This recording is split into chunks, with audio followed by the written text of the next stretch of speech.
مرکز کی انجیل اور اس کا 13واں باب جو 37 آیات پر مشتمل ہے۔ جب وہ ہیکل سے باہر جا رہا تھا تو اس کے شاگردوں میں سے ایک نے اس سے کہا، اے استاد، دیکھ یہ کیسے کیسے پتھر اور کیسی کیسی عمارتیں ہیں۔ یسوع نے اس سے کہا، تو ان بڑی بڑی عمارتوں کو دیکھتا ہے، یہاں کسی پتھر پر پتھر باقی نہ رہے گا جو گرایا نہ جائے۔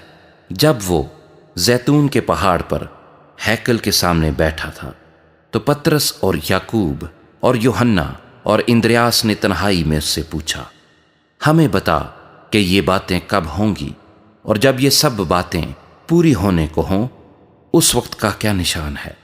یسوع نے ان سے کہنا شروع کیا کہ خبردار، کوئی تم کو گمراہ نہ کر دے۔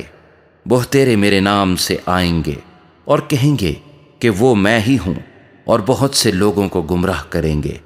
اور جب تم لڑائیاں اور لڑائیوں کی افواہیں سنو تو گھبرا نہ جانا، ان کا واقعہ ہونا ضرور ہے، لیکن اس وقت خاتمہ نہ ہوگا، کیونکہ قوم پر قوم اور سلطنت پر سلطنت چڑھائی کرے گی۔ جگہ جگہ بھونچال آئیں گے اور کال پڑیں گے۔ یہ باتیں مصیبتوں کا شروع ہی ہوں گی، لیکن تم خبردار رہو، کیونکہ لوگ تم کو عدالتوں کے حوالے کریں گے، اور تم عبادت خانوں میں پیٹے جاؤ گے اور حاکموں اور بادشاہوں کے سامنے میری خاطر حاضر کیے جاؤ گے، تاکہ ان کے لیے گواہی ہو۔ اور ضرور ہے کہ پہلے سب قوموں میں انجیل کی منادی کی جائے، لیکن جب تمہیں لے جا کر حوالہ کریں تو پہلے سے فکر نہ کرنا کہ ہم کیا کہیں، بلکہ جو کچھ اس گھڑی تمہیں بتایا جائے وہی کہنا، کیونکہ کہنے والے تم نہیں ہو بلکہ روح القدس ہے۔ اور بھائی کو بھائی اور بیٹے کو باپ قتل کے لیے حوالہ کرے گا، اور بیٹے ماں باپ کے برخلاف کھڑے ہو کر انہیں مروا ڈالیں گے، اور میرے نام کے سبب سے سب لوگ تم سے عداوت رکھیں گے، مگر جو آخر تک برداشت کرے گا وہ نجات پائے گا۔ پس تم اس اجاڑنے والی مکروہ چیز کو اس جگہ کھڑی ہوئی دیکھو جہاں اس کا کھڑا ہونا روا نہیں، پڑھنے والا سمجھ لے۔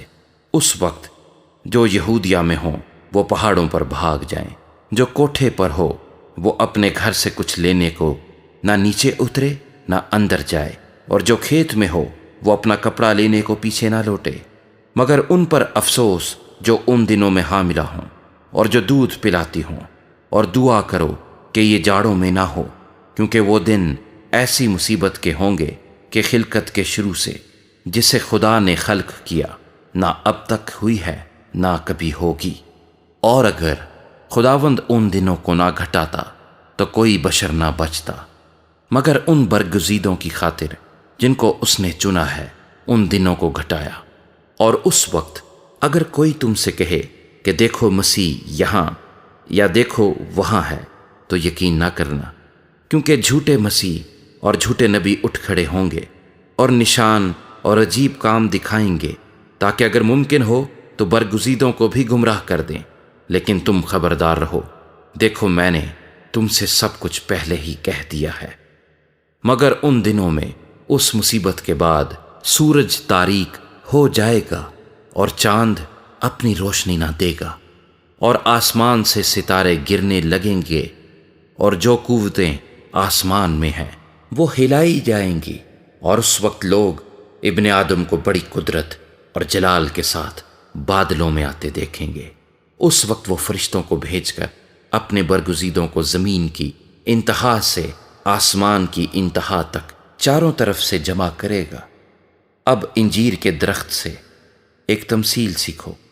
جو ہی اس کی ڈالی نرم ہوتی اور پتے نکلتے ہیں تم جان لیتے ہو کہ گرمی نزدیک ہے۔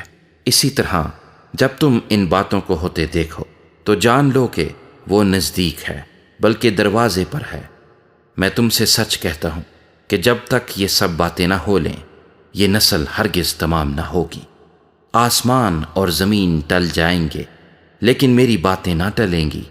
لیکن اس دن یا اس گھڑی کی بابت کوئی نہیں جانتا، نہ آسمان کے فرشتے نہ بیٹا مگر باپ۔ خبردار، جاگتے اور دعا کرتے رہو، کیونکہ تم نہیں جانتے کہ وہ وقت کب آئے گا۔ یہ اس آدمی کا سا حال ہے جو پردیس گیا اور اس نے گھر سے رخصت ہوتے وقت اپنے نوکروں کو اختیار دیا، یعنی ہر ایک کو اس کا کام بتا دیا، اور دربان کو حکم دیا کہ جاگتا رہے۔ پس جاگتے رہو، کیونکہ تم نہیں جانتے کہ گھر کا مالک کب آئے گا، شام کو یا آدھی رات کو، یا مرغ کے بانگ دیتے وقت یا صبح کو۔ ایسا نہ ہو کہ اچانک آ کر وہ تم کو سوتے پائے۔